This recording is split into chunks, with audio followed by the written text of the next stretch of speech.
I grew up in Coburg. I went to the Coburg State School, then stayed there until the wartime. I joined up in the services in the RAAF and saw active service and came back, got married, looked for a job, finished up with Kodak. I can remember going down for my interview down to a place in Abbotsford. There was what they call the Kodachrome building.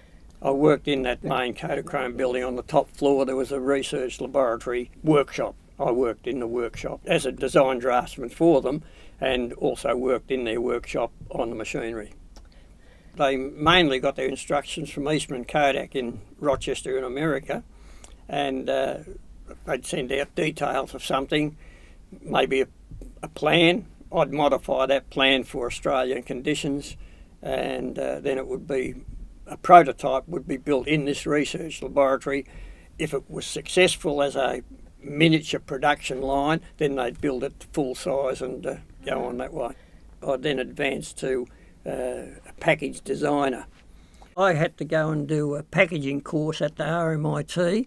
I think that was a 2-year course where we had to study packaging design, colour harmony, psychology of colours, for instance, that sort of thing. Manufacture, whether you use glass or plastic to do things in. We had to learn all that sort of stuff. I was also at Kodak about the time they went from imperial to metric. And that was my big headache, was to make sure that all my translations were right on the outside of the package. In other words, instead of to making 1 imperial gallons, which was 1.4 American gallon, and that became so many litres, that all had to be fixed up.